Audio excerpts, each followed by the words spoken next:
الحمدللہ رب العالمین والعاقبۃ للمتقین والصلاۃ والسلام علی سید المرسلین والحمدللہ رب العالمین اما بعد فاعوذ باللہ من الشیطان الرجیم بسم اللہ الرحمن الرحیم۔ ہم اللہ کی توفیق سے سورہ فتح کی ابتدا کریں گے۔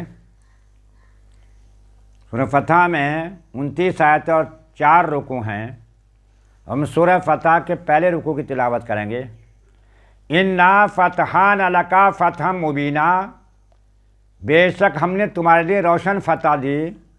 لیغفر لک اللہ ما تقدم من ذنبک وما تأخر ویتم نعمتہ علیک ویہدیک صراطا مستقیما، تاکہ اللہ تمہارے تمام ساتھیوں کے گناہ بخشے، تمہارے اگلوں کے اور تمہارے پچھلوں کے، اور اپنی نعمتیں تم پر تمام کر دے، اور جو بھی تمہارے ساتھ والے ہیں تمام کے تمام سیدھے راستے پر چلیں۔ اب دیکھیے، یہ فرمایا گیا اس موقع پر، یہاں مطلب یہ ہے کہ اللہ پاک نے نبی کو یہ خوشخبری سنا دی کہ جتنے بھی یہ تمہارے ساتھی ہیں، اللہ نے ان کی اگلی پچھلی ساری خطائیں معاف فرما دیں، اور اب جس تبلیغ کو تم لے کر جا رہے ہو، جو تبلیغ تم کر رہے ہو، جو اللہ کے پیغام تم لوگوں کو پہنچا رہے ہو، اس سیدھے اپنے مقام پر منزل تک پہنچ جائیں گے۔ جب اللہ کے رسول نے مدینے سے مکہ عمرہ جانے کا ارادہ کیا تو 1400 صحابہ کی روایت میں آتا 18 صحابہ آپ کے ساتھ چلے۔ جب حدیبیہ کی سرزمین پر پہنچے تو وہاں قافلہ رک گیا۔ عثمان غنی کو بھیجا کہ مکے والوں کو جا کر بتا دو ہمارا کوئی لڑائی کا ارادہ نہیں ہے، ہم تو عمرہ کرنے کے لیے آ رہے ہیں۔ وہاں انہوں نے کچھ ٹائم لگا دیا، وہ کافر مشرک بہانے کرتے رہے، صبح کو بتائیں گے اور شام کو بتائیں گے اور کل کو بتائیں گے۔ جب عثمان غنی نے پرستاؤ رکھا کہ ہم عمرہ کرنے آ رہے ہیں، اس طرح سے یہاں ایک جھوٹی خبر اڑا دی کہ عثمان غنی کو شہید کر دیا گیا۔ یہاں حضور نے سب سے پہلے بیعت کیا ہے، تو 1400 یا 1800 صحابہ نے اپنے ہاتھ پر، یعنی صحابہ کو اپنے ہاتھ پر اللہ کے رسول نے بیعت کیا۔ تو ایک شخص دیکھتا ہوا جا رہا تھا، اس نے دیکھا، اس نے جا کر کہا کہ میں جیسا احترام نبی کا میں نے دیکھا ہے، مسلمان اپنے نبی کا کرتے ہیں، میں دنیا بھر میں جاتا ہوں، سوداگری کا کام کرتا ہوں، بڑے بڑے راجاؤں کے دربار میں، بادشاہوں کے دربار میں گیا ہوں، ایسا میں نے کہیں احترام نہیں دیکھا۔ ان کا اگر پانی کا وضو کا پانی گرتا ہے تو لوگ اپنے ہاتھوں پر لے کر اپنے چہروں پر ملتے ہیں، اور کوئی اگر اس پانی سے محروم رہ جاتا ہے تو دوسرے صحابہ کے جس صحابی کے ہاتھ میں نمی ہوتی ہے اس ہاتھ پر اپنا ہاتھ رگڑ کر اپنے چہرے پر رگڑتا ہے۔ ایسا اہتمام میں نے دیکھا ہی نہیں۔ تو وہاں ایک چرچا تو تھا ہی، جب اس نے بات کہی کہ بہتر یہ ہے کہ تم صلح کر لو، تو ایک شخص وہاں سے، یعنی صلح کا جو وہاں کے سردار تھے، صلح کا ارادہ کر کے چلے اور حضور سے آ کے صلح کا پیغام رکھ دیا۔ اللہ کے رسول نے منظور فرما لیا۔ جب منظور فرما لیا تو جب وہ لکھا گیا صلح نامہ، تو اس پر لکھا گیا، جو شرطیں لکھی گئیں وہ انہونی سی شرطیں تھیں۔ شرط یہ تھی، اس نے کہا دیکھیے اس سال تو آپ عمرہ کر نہیں سکیں گے، اس سال تو آپ کو یہیں سے جانا پڑے گا، اگلے سال ہم مکہ خالی کر دیں گے، اگلے سال آپ بشوق عمرہ کرنا۔ ایک شرط تو یہ۔ دوسری شرط یہ کہ کوئی شخص تمہارا ہمارے پاس ہے تو ہم اسے نہیں چھوڑیں گے، اور کسی وجہ سے وہ ہمارے پاس سے چھٹ کر تمہارے پاس چلا جاتا ہے تو تمہیں واپس دینا ہوگا، اور ہم تمہیں واپس نہیں دیں گے۔ حضور نے فرمایا یہ بھی لکھ دو۔ تو اس طرح کی انہونی شرطیں لکھی گئیں، اور جب شرطیں لکھی گئیں تو اس کے بعد انہی کا یہ جو سردار مکے سے آئے تھے صلح کے لیے، انہی کا بیٹا آتا ہے جو مسلمان تھے، تو اب انہوں نے کہا کہ انہیں واپس کرو۔ اب وہاں عہد نامہ لکھا جا چکا تھا۔ حضور نے فرمایا تم واپس چلے جاؤ۔ تو انہوں نے کہا کہ تم مجھے پھر انہی قصائیوں کے حوالے کر رہے ہو، اس طرح سے جو وہ صلح نامہ ہوا، جب اس پر دستخط کرنے کا نمبر آیا تو اس نے کہا کہ میں اس پر دستخط نہیں کروں گا۔ کیوں؟ کیونکہ میں انہیں اللہ کا رسول مانتا نہیں، اور جب میں دستخط کر دوں گا گویا کہ میں نے رسول مان لیے۔ تو اس طرح سے یہاں جو تم نے لکھا ہے اس طرف محمد رسول اللہ، تو یہاں لکھو گے اس طرف محمد ابن عبداللہ۔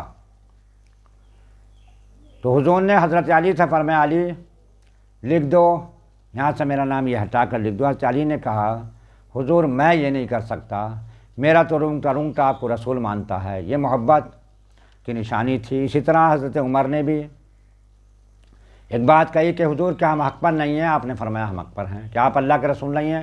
کہا ہم اللہ کے رسول ہیں۔ پھر اتنے دب کر کیوں صلح کر رہے ہیں؟ حضرت عمر نے عرض کی سرکار نے فرمایا میں وہی کر رہا ہوں جو اللہ کا حکم ہے۔ اس بات پر ساری عمر نادم رہے، شرماتے رہے۔ آخر کار وہ خود حضور نے اپنے دست مبارک سے اس پر محمد ابن عبداللہ لکھا اور وہ فیصلہ طے ہو گیا۔ تو یہاں اب اللہ پاک فرماتا ہے نبی ہم نے تمہیں کھلم کھلا فتح دی اور تمہارے ساتھ والوں کو کہ تمام اگلے اور پچھلے گناہ معاف فرما دیے، اور اب تمہاری جو دعوت ہے سیدھی تیر کی طرح منزل مقصود تک پہنچ جائے گی۔ وَيَنْصُرُكَ اللَّهُ نَصْرًا عَزِيزًا، اور اللہ تمہاری زبردست مدد فرمائے۔ اب یہ بات صحابہ نے عرض کیا رسول اللہ ہم عمرہ کرنے چلے تھے، عمرہ کر نہیں سکے، قربانیاں ہمیں یہیں کرنی پڑیں، احرام ہمیں یہیں کھولنے پڑے، تو یہ سارے کام ہمیں یہیں کرنے پڑے، اور آپ فرما رہے ہیں کہ اللہ نے ہمیں جیت دے دی۔ تو یہ بات سمجھ میں نہیں آیا۔ آپ نے فرمایا کہ وہ مشرک مکے کے جنہوں نے ہمیں مکے سے نکالا تھا فیصلہ کرنے ہم گئے ان کے پاس یا وہ آئے ہیں؟ کہا فیصلہ کرنے تو وہی آئے ہیں۔ تو غور کرو کہ جو فیصلہ جب کرنے کو آتا ہے جب سامنے والے کو برابر کی اپنے سے زیادہ طاقت والا سمجھتا۔ اگر تھانے میں ایک پارٹی رپورٹ کر دیتی ہے اور دوسری پارٹی کی رپورٹ نہیں ہوتی تو کودا پھر ہے، اور جب دونوں طرف سے ہو جائے اور تھانے دار کہے کہ یہ جاگا جیل میں تو بھی جاگا، دو ہی جاگے تک تجھے بھی جانا پڑے گا، تو سوچنے مجبور ہو جا فیصلہ کرے۔ تو حضور نے فرمایا فیصلہ کرنے ہم سے یہ آئے ہیں، ہم نہیں گئے۔ ایک بات یہ۔ دوسری بات اللہ کے حضور نے فرمایا کہ تم احرام کھول دو، تو کسی صحابی نے احرام نہیں کھولا۔ آپ نے پھر حکم دیا لیکن احرام نہیں کھولا۔ حضور اپنے خیمے میں گئے۔ حضرت سلمہ رضی اللہ تعالی عنہ تمام مسلمانوں کی ماں، حضور کی بیوی، ان سے کہا کہ میرا مسلمانوں نے آج یہ کہا نہیں مانا، تو انہوں نے عرض کیا حضور آپ ان کے درمیان میں جائیے اور اپنا احرام کھول دیجئے۔ حضور نے ایسا ہی کیا تو پھر سب نے احرام کھول دیا۔ هو الذی انزل السکینۃ فی قلوب المؤمنین لیزدادوا ایمانا مع ایمانہم، وہی ہے جس نے ایمان والوں کے دلوں میں اطمینان اتارا تاکہ انہیں یقین پر یقین بڑھے۔ وَلِلَّهِ جُنُودُ السَّمَاوَاتِ وَالْأَرْضِ، اور اللہ ہی کی ملک ہے تمام لشکر آسمانوں کے اور زمینوں کے۔ وَكَانَ اللَّهُ عَلِيمًا حَكِيمًا، اور اللہ کمال علم والا اور کمال حکمت والا ہے۔ کوئی شے اس کی علم سے باہر نہیں ہے اور کوئی کام اس کا حکمت سے خالی نہیں ہے۔ ہر چیز اس کے علم میں ہے اور ہر کام اس کا حکمت پر مبنی ہے۔